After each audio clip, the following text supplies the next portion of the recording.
The drum room mic trick you gotta know. Next on Music Surgery, with me, Dr. Bob.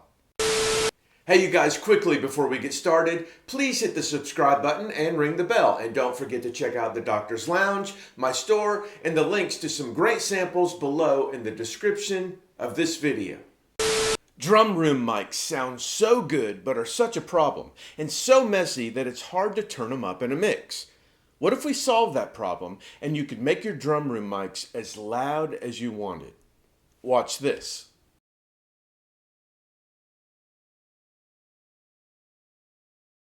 All right, you guys, I'm in the just beginning stages of starting to mix the song. I have live drums here, and let me play a little bit of the live drums, and then let me show you the room. Here we go.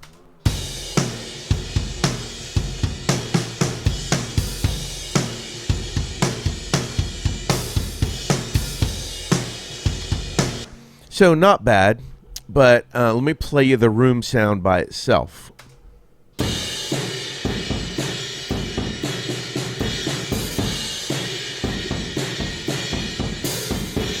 If I play you the room sound with the drums,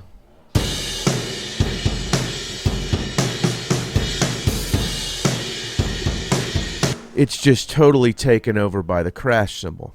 So, if I go to the beginning of the song, I find a snare by itself.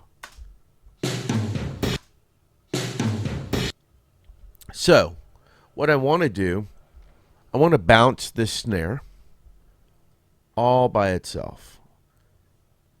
The drum room snare.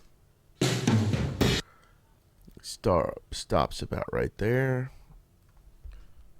So as you can tell, I'm just going to take this snare from the drum room mics because it's by itself, and I think that snare is really going to open up my drum sound on my regular snare.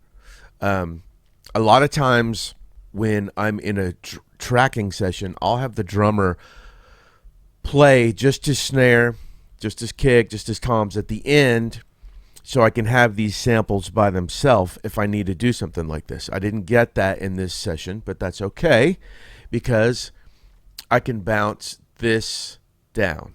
So let me go here. Let me call it Snare Room. So now I can turn my room off, and I have by itself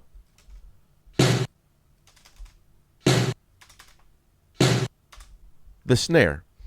Now, let me open up a sampler. There we go. Let me pull that in.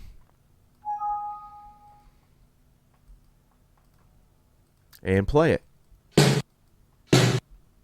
Now, let me go to my snare drum. Let me go here and create MIDI notes. This is you can do this a number of different ways in your DAW. You can do each one of these is when the snare hits, and I can adjust the threshold and then hit create MIDI notes. And what it will do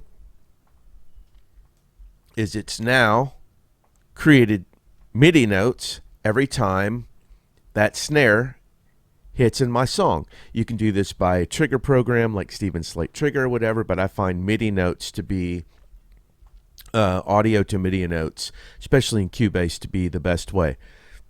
I know your program has your way of doing it, so do that. And now I'm going to bring these MIDI notes up to my sampler track.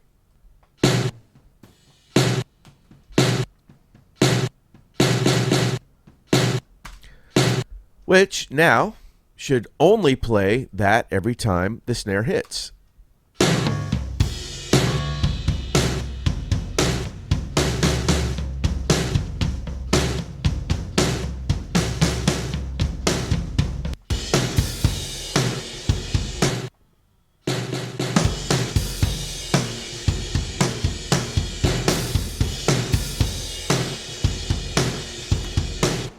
Now, I can mess with the pitch of the room sound if I want it to be a little tighter. Tune it up a little.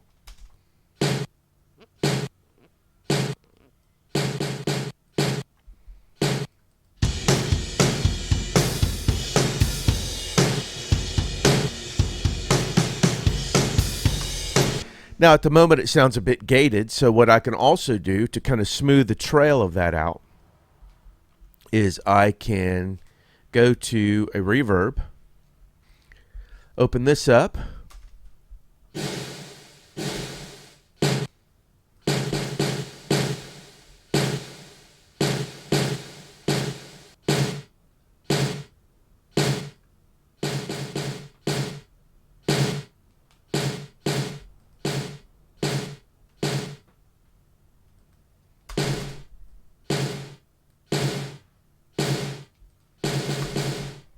and also add some EQ.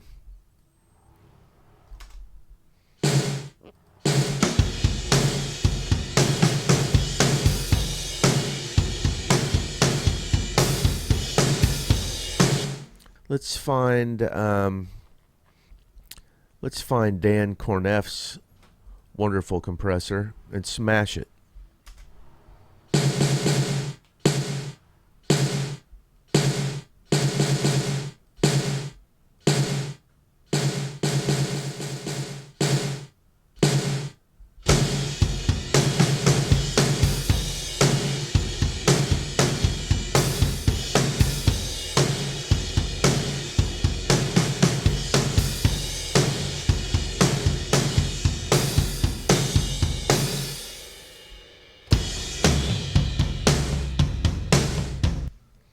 That sounds pretty wicked good. Let's play in here where there was tons of cymbal before.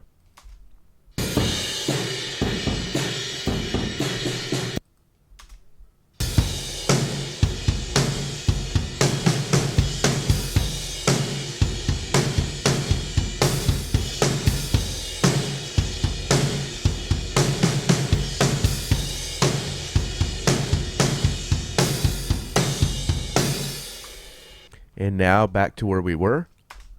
I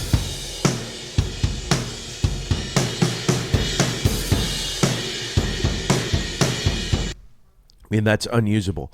So, this could be with a kick or a snare. I really like the sponginess of the room snare of this. And now I found a way to isolate it and put it in my track to really open up my snare sound. Well, there you go. No more EQ, cymbal and hi-hat bleed, and gating headaches. Just punchy, expansive drum room sounds without having to trigger a room from a sample library. Thanks as always for watching. Give me some comment love and a thumbs up below, and hit me at drbobmusicsurgery@gmail.com if you want to say hello or you want me to work on your music. Take care of yourselves and each other, and I'll see you the next time the doctor's in.